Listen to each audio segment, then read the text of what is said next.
The bar lights flickered over the cracked vinyl stools, casting long shadows across the room as the jukebox spat out a tired country tune.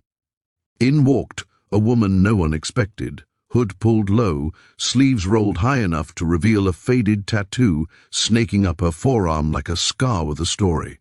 The ink was old, almost washed out, but the words were still legible: death before dishonor. The regulars at Rusty's Roadhouse in Nowhere, Texas, didn't bother hiding their smirks. "Nice ink, sweetheart," one slurred, tipping his beer bottle toward her. "You get that at the mall with your fake ID." Laughter rippled through the haze of cigarette smoke. She didn't flinch, just slid onto a stool at the far end, ordered a water, no ice, and kept her eyes on the scarred bar top. If you're new here, hit that subscribe button right now so you don't miss what happens next. Because this story is about to turn the whole room upside down. Her name was Riley Kane, though nobody in that bar knew it yet. She hadn't come for trouble, but trouble had a way of finding her. 3 stools down sat Commander Jack Hawk Brennan, retired Navy SEAL, local legend, the kind of man whose handshake could crush bone and whose stare could silence a room. He'd been nursing the same whiskey for an hour, watching the door like he was still on patrol. When the tattoo caught his eye, something shifted in his expression, barely a flicker, but Riley saw it. She always saw it. The heckling kept coming. A biker with a beard like steel wool leaned over.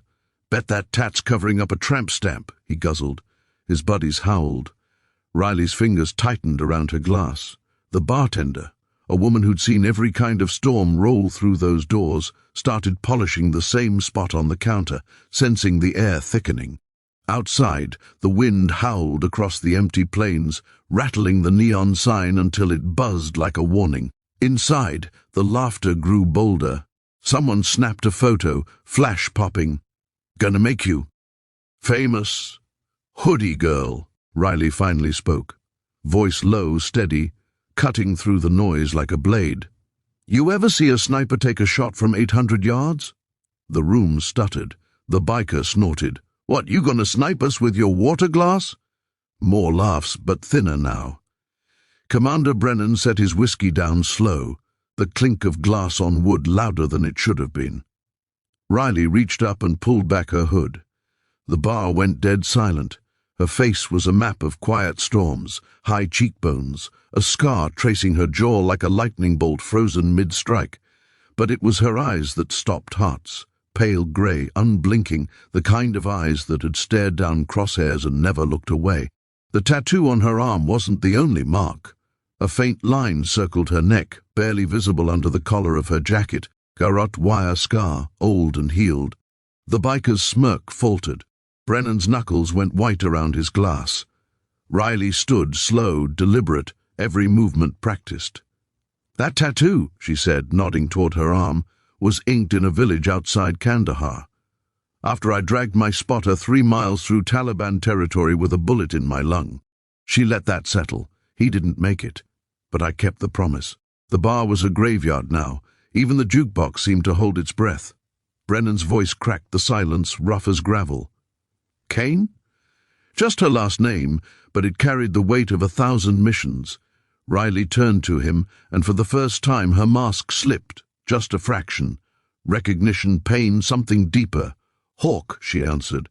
The biker tried to laugh it off, but it came out a cough. "You expect us to believe—" Riley moved faster than anyone thought possible. 1 second she was by the bar, the next her hand was around the biker's wrist, twisting just enough to make his knees buckle. "I don't expect you to believe anything," she whispered, close enough for only him to hear. "I expect you to shut up." She released him. He crumpled back onto his stool, face pale. Brennan stood, chair scraping loud against the floor. "Riley Kane. Ghost shot. Thought you were Kia." The name rippled through the room like a shockwave. Ghost shot.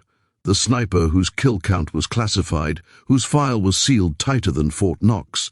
The woman who'd taken out an HVT from a mile away in a sandstorm, saving an entire platoon. The woman whose own team had left for dead when the exfil chopper took fire. Riley's jaw tightened. Rumors of my death were exaggerated. She pulled a folded photo from her pocket, creased and worn, and slid it across the bar to Brennan. He didn't touch it at first, just stared. Then, with fingers that suddenly looked too old for the man, he picked it up. It was a team photo. 6 operators, arms slung around each other, grinning under a blazing Afghan sun. Brennan was in the middle, younger, eyes bright with the kind of hope war hadn't killed yet. Riley was on the end, hood up even then, half smiling like she knew something the rest of them didn't. But it was the man next to her that made Brennan's breath hitch. Sergeant Eli Mason, Brennan's best friend, the one who'd taken a round meant for him and never came home. Riley's voice was softer now, almost lost under the hum of the neon. Eli gave me the ink. Said if I ever forgot why we fought, I should look at it and remember. She tapped the tattoo, death before dishonor, his words. The bar patrons were statues, drinks forgotten. The biker who'd mocked her was staring at his boots like they might swallow him whole. Brennan's eyes glistened, but he didn't blink. You came here for me, he said. Not a question. Riley nodded. Been tracking you 6 months. Needed to see the man Eli died for.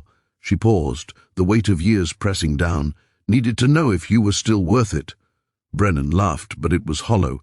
I'm a drunk in a dive bar, Kane. What's left to be worth? Riley stepped closer, close enough that the scar on her neck caught. The light. You're the reason I'm still breathing. You called in that airstrike when command said we were expendable. You bought me those 3 minutes to drag Eli out. Her voice cracked, just once. I owed you the truth. The tension in the room was a living thing, coiled and ready to snap. Outside, thunder rolled across the plains, close enough to rattle the windows. Brennan looked at the photo again, thumb brushing over Eli's face. I see his eyes every time I close mine, he whispered. Riley reached into her jacket and pulled out a small metal case. She set it on the bar between them. Inside was a single bullet, casing polished to a mirror shine.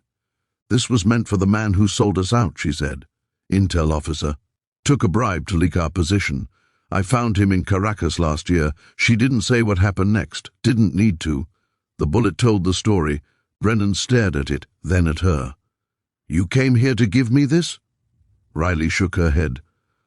I came here to give you a choice. She pulled a folded letter from the same pocket, sealed Trident embossed on the envelope. Reinstated. Black Ops. They want Ghost shot back in the field. But I'm done unless you're with me. The bar was so quiet you could hear the ice melting in abandoned glasses. Brennan looked at the letter, then at the bullet, then at the woman who'd walked through hell carrying his friend's promise. I'm too old for this, Kane. She smiled, the first real one all night, small and sharp. You're not dead yet, Commander. The biker found his voice barely a whisper. I'm sorry. Riley didn't look at him, didn't need to. The apology hung in the air, useless but honest. Brennan picked up the letter, unfolded it with hands that didn't shake anymore. One condition, he said. Riley raised an eyebrow. We ink Eli's name on the inside of your wrist, so you never forget again. Her eyes softened, just for a second. Deal. The storm broke outside, rain lashing the windows like gunfire. Inside, the jukebox kicked back to life on its own, playing something slow and aching. Riley pulled her hood up again, but this time it didn't hide her. She was done hiding. Brennan tossed a 20 on the bar and stood beside her, taller than he'd been in years. The regulars watched them walk out together, 2 ghosts stepping back into the fight. The biker raised his glass, voice steady now. To Eli, the whole bar echoed it, a low rumble of respect that followed them into the night. Months later, a grainy video surfaced from a classified op in the Hindu Kush. A sniper team, call sign Revenant, taking out a terrorist cell from impossible range. The spotter's voice, calm and familiar, winds holding, Ghost, send it. The shot cracked clean and final. Back in Texas, the patrons at Rusty's raised their glasses again, knowing exactly who'd pulled the trigger. Riley Kane never came back to the bar. But every year on the anniversary of Eli's death, a single bullet casing appeared on the bar top, polished to a shine, with a note, Death before dishonor. And Commander Brennan, no longer a drunk in a dive bar, would smile into his coffee and whisper, "See you on the range, kid." The rain had stopped by the time they reached the truck, stars punching through the clouds like bullet holes in black silk. Riley tossed Brennan the keys. "You drive, I navigate." He caught them one-handed, the old reflexes still there. "Where to?" She looked out at the endless highway, the road that had brought her here and would take her somewhere else. "Forward," she said, "always forward." The engine roared to life, and they disappeared into the night, two warriors carrying the weight of the fallen, the promise of the living, and a tattoo that finally meant something again. So tell me, from which part of the country are you watching this video? Drop it in the comments below, and let's keep this story rolling.